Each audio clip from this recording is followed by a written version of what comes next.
Thank you once again for joining in today. We are going to be talking about creating your final designs from topology optimization results. My name is Arvind Krishnan. I work at GoEngineer as a simulation and 3D printing engineer. I did my master's in mechanical engineering and had a focus in design for structural design optimization for 3D printing.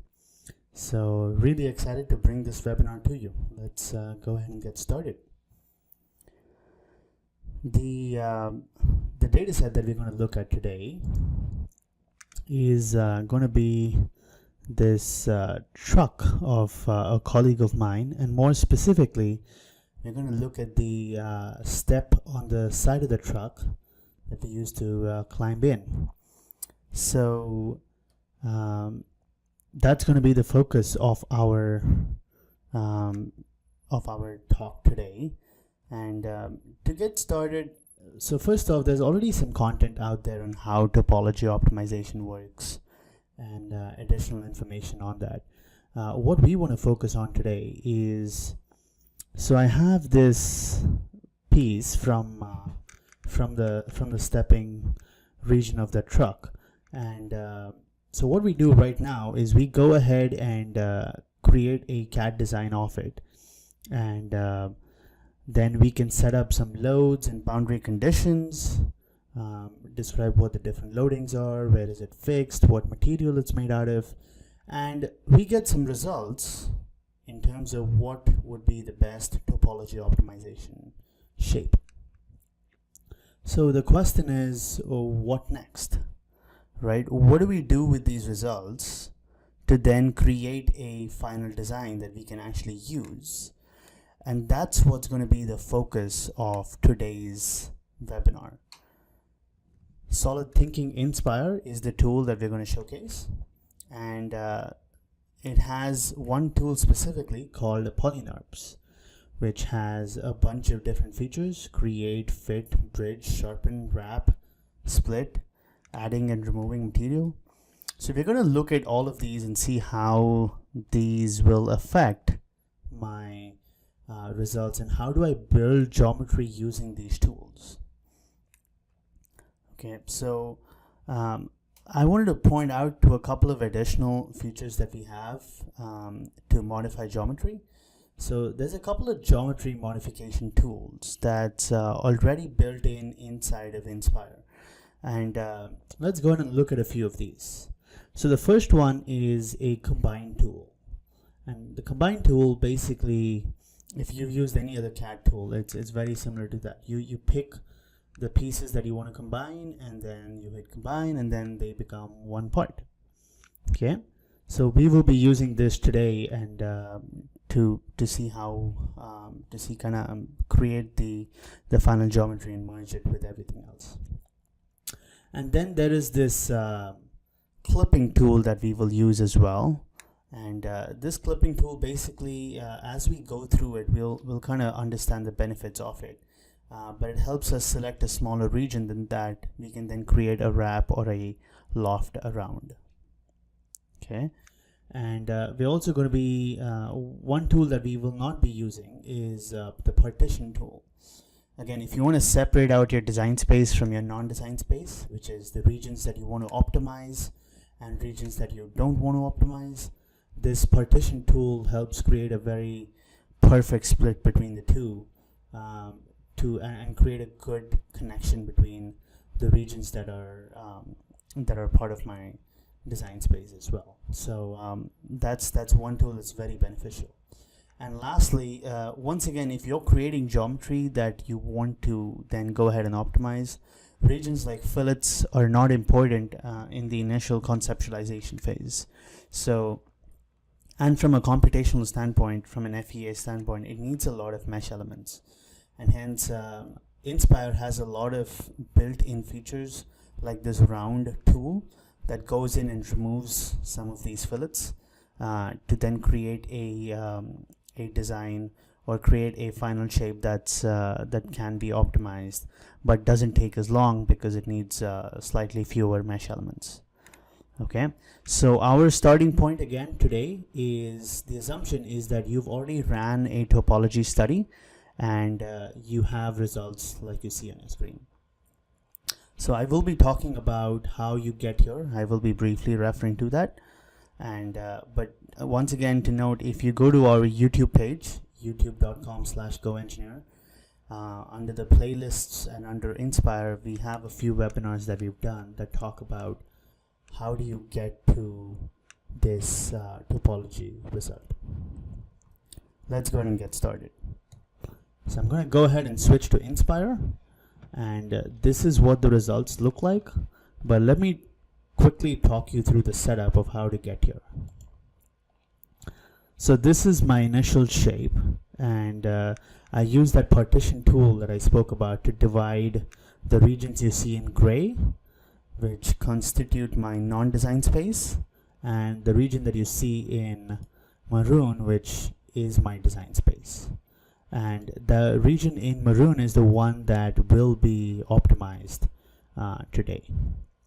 So similar to the condition of that step itself, you have a fixture that prevents any motion of this inner circular face. And the assumption is you're kind of looking at the worst case scenario. So if we go ahead and look at this force, which is going to be slightly offset from the point of loading itself, 250 pounds, which means on both sides it would have equated to 500 pounds is the loading condition that I'm taking into account. Also, since it's slightly protruding out of the truck, I took in another impact load. So here is another load that I took into account, which is another 100 pounds. So you rarely expect both of these to happen at the same time, and hence we have multiple load cases that have been taken into account to then to optimize my geometry for both of these scenarios. But the assumption is that both of these scenarios are going to happen at different times. You see a shape control here where I have a draw direction, which means I'm going to have a constant profile through the thickness, whatever that might be. And lastly, I also have my material. This part was made out of aluminum, so I just went ahead and picked aluminum 7075. Okay. All right, so first off, I did an FEA analysis on this, and we got a factor of safety above 1.5. Now, I do want to emphasize, while this is not the primary objective of today's webinar, that you typically want to start from a point that is safe. You wouldn't be running a topology optimization study on a design that's currently failing. You want to start from a region where you are safe and your design and you're currently over designed, because what that means is then you can go ahead and reduce the material. And your factor of safety might go down a little bit, but it doesn't go down too much. And so that's our starting point before we start our run. We can go ahead and run this model and specify conditions. So in my case, I specified topology, and I wanted to maximize the stiffness and remove a major chunk of the volume, and specified a mesh size. So what we're going to look at today is, once the study ran, this is what I got, and we're going to look at how do I go from here to the final shape. Okay, so let's go ahead and get started. Under the geometry tab, there is the Polynurbs feature, and this is a very good tool. It's literally like drawing, and there's a bunch of tools and a bunch of different ways to go from this initial design to something final that I can create. The approach that I've taken today is, my goal is to try to show you how most of these features work, and hence the approach I have taken may not be the most efficient way to do things, but my goal again today is to show you how most of these features work. The most common feature is going to be wrap. If you've used the CAD tool, think of this as very similar to a loft, but you're specifying the guiding curves and where you would like to create geometry, whereas the cross section is determined by those topology results. So I'm going to start close to one of the exits, one of the outside points, and I'm just going to use my left click button and go around and create geometry. If you notice, as I go around the cross section, as I move around, the cross section that it picks at that point is slightly different. So keep that in mind as we go around, and I'm going to create some geometry here. So if you notice, I'm going to this region kind of comes in here, and I am going to avoid that and directly jump to the next major cross section, and we'll kind of work on merging those together. Okay, so kind of continuing forward, I don't see much changing here. And then again, just before that next exit point, I'm going to make another click, and then I'll go past it and then continue onward, continue here. So as I get close to my next exit, I want to try to match the cross section to such that if I just go straight along the cross section that you see on your screen right now, that I should be able to merge with the next part.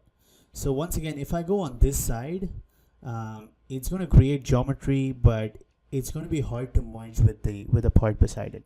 So that's why I'm going to create my next wrap click kind of upward, so that I can actually get a bigger chunk, and this face is now facing that region, so it just has to go straight out. Okay, so we'll talk about merging it with the rest of these soon, but right now I want to focus on some of these other tools here. Okay, so let me go ahead and hit escape, and that gets done with one cross section or one region, and with just a few clicks we've done, I would say, maybe 50% of what we need to do. So let's go ahead and do the next part. So again, I'm going to use the same wrap tool. I'm going to start close to my exit one more time. Okay, and once again, left click and continue along. So here you go, few clicks, and I'm close to the next geometry. All right, so once again, I can, and you see how this next face is sort of facing upward. We'll work with things like that, and we'll look at dealing with them. Now I can go ahead and click on that face and directly merge the two together. Another option that I can use is this bridge command that literally takes two faces and bridges them together. So I'm going to use that bridge, and there you go, I've connected the two. Okay. All right, let's go ahead and fix this region as well. So for this region, if you notice, let me go ahead and turn the model a little bit. Okay, so for this region, if you notice, you're going to see that it's not the entire face that actually goes to the next region. So let's say I use a wrap again, and I go from here to, let's say, this cross section, right? You'll see a lot of extra material in the transition, which is outside what my Polynurb result gave me. So I'm going to hit the Control Z to get rid of that, and I'm going to use the split command here, which we looked at a preview of as well. And what this does is it'll help me divide this big face from one selectable region to multiple different selectable regions. Okay, so I'm going to first cut this left hand side here. Just going to make click number 1, and then go to the top edge and make click number 2. And that divides the face into two, and that way I now have a selectable face on this side that matches the rest of my results. Okay, and then continuing on from there, I'm going to do the same thing in the bottom. So use another split, and I'm going to make a click here and then make another click here. Okay, so this way now when I use the wrap tool, I can do click and then just go ahead and create the next step.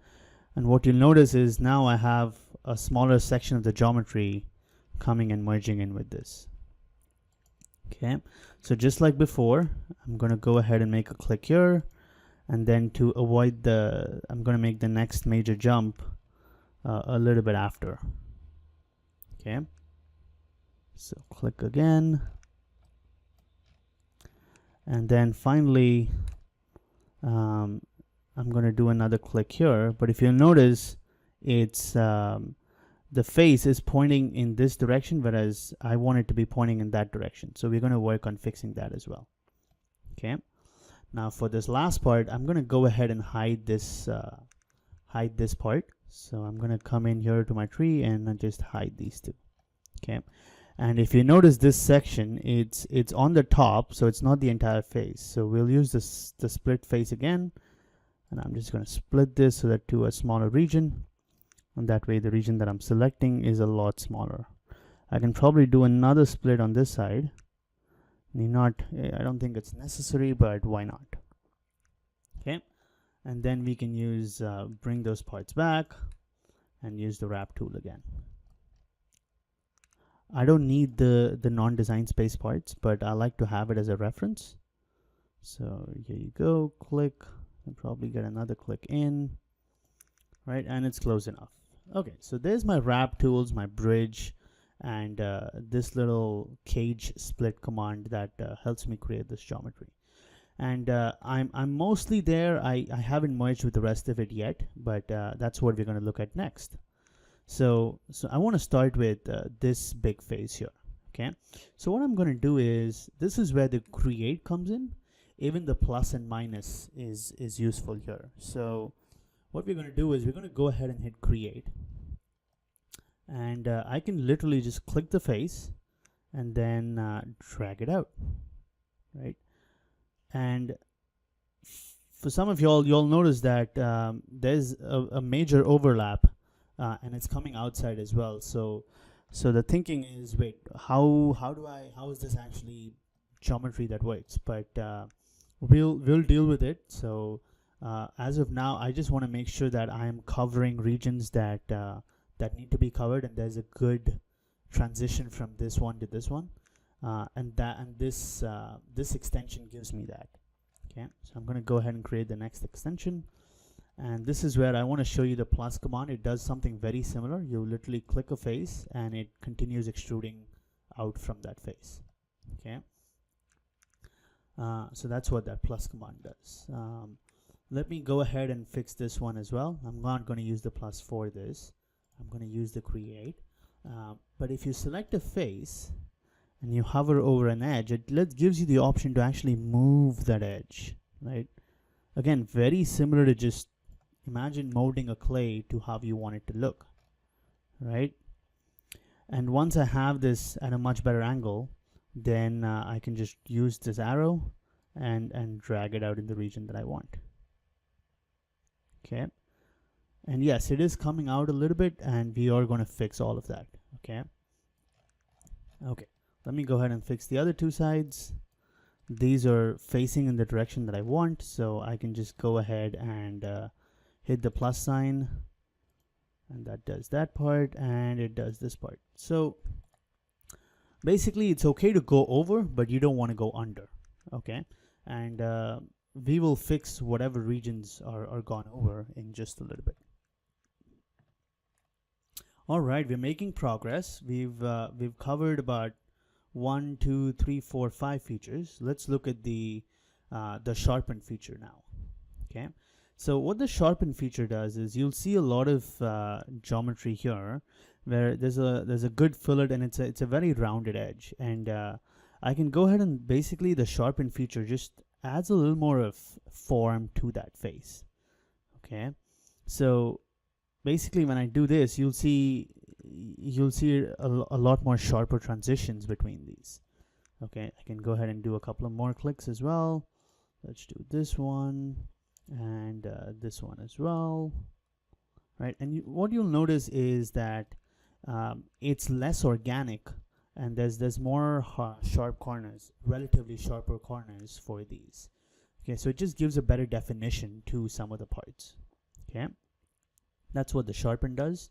And then you have the fit as well. So what the fit does is, it's going to take my part, or I can select specific points by just dragging my mouse over and select a few points, or I can use the parts, and that'll select the entire part and fit it a lot closer to the final shape. So I'm just going to do the cage points for now, And I'm going to select a few of these up here in the beginning and go ahead and say fit. Okay, let's give it a couple of minutes. And I don't know if you noticed, but these are a lot better, kind of closer to the final optimum shape now. One more feature real quick, you can double click on a face and I can hit the different axes now. So if I hit the x-axis, which is the perpendicular direction to this, so first off I want to say what happens. Let's say, let me kind of show that again.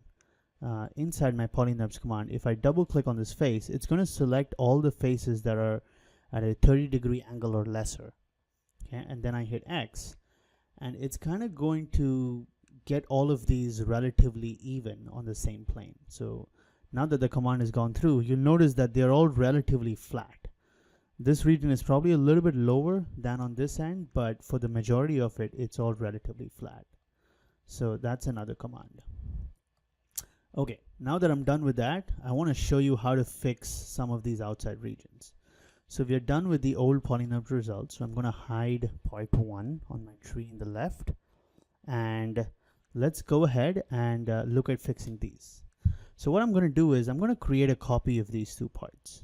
So hit Control-C and Control-V on your keyboard, and you can see the two additional parts here. So I'm going to hide my original, and now I'm left with these two parts which I can get rid of. And this is where the push command comes in. And this is really useful and it's slick how it works. Literally click a face and then drag to make it bigger. Click this face, drag it out, and then I'm going to click this face and drag it out as well. Okay, select face, drag it out, drag this face down, and finally I'm going to drag this face to the top. So as you might have guessed, why did I do this? Because I'm going to use the Boolean operation next. I'm going to subtract from my Polynurb final design. The tool I'm going to subtract with is going to be this one. And since this is a copy, I don't need to keep that tool. So I can hit the subtract and then right click to get rid of that geometry. Let's do it one more time on the other side. So this is my tool, this is my target. I'm going to subtract this cylindrical part from it. Hit subtract, and I'm going to right click to complete the operation. Okay, so now that I've done that, let's bring those other two parts back in, and you'll see a perfect merger between the two. Right? So that's how you go from an initial shape to a final design. I have a second example that I want to quickly show you to show you some additional features. So let's go ahead and save this. I don't want to save it. I have another copy of it. Okay, so here's a bridge design, right? And so first off, if you look at the result, this is what I have right now. So I have a little more to go ahead and complete in this region. Okay, so I'm going to go ahead and do that first. By the way, for those who already have access to Inspire, this is a tutorial, this specific lesson. If you go to File, Help, you have access to tutorials. Okay, these files are already built inside your computer.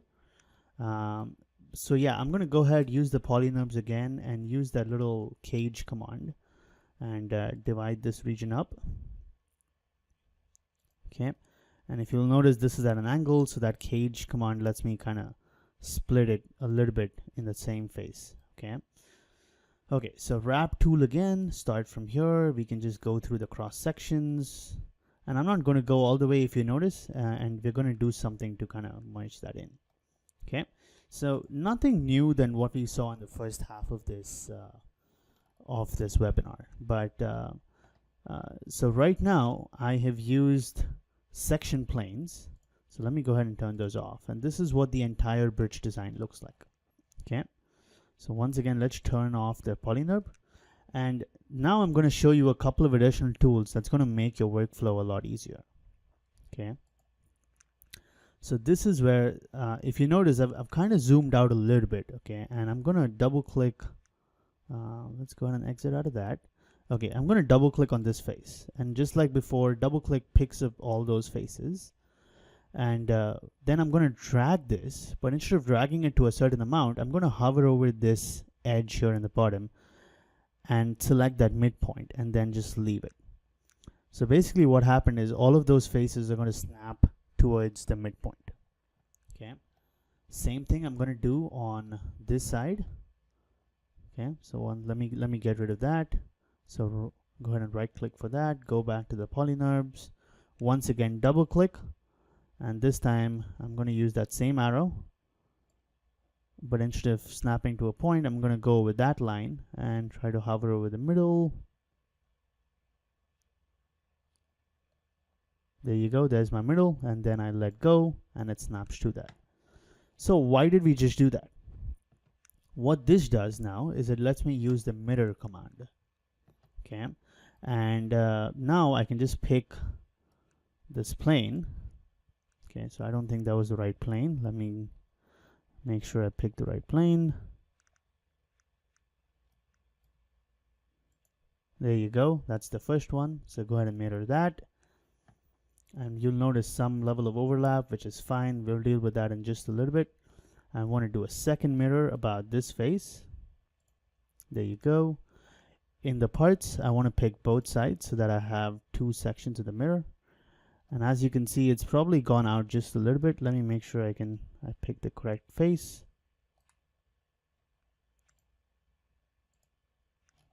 Let's see if that looks better. So it looks like my extrude came out too much by the looks of it. Let me try this one more time. Let's see if that works better. Nope. I'm going to leave this the way it is. I think you get the point in terms of how the mirror works. So we can go ahead and mirror this. And if we had picked a plane that was perfectly flat, then these would have lined up. I could have picked one of the right planes that are inbuilt as well. But this is where I also want to show you the bridge feature, which has another useful benefit. When I use the bridge feature now, it shows me regions that it sees a small gap in between. And I can literally shift, select all of these, and it'll go ahead and bridge all of them together to now give me one Polynurb part. Okay.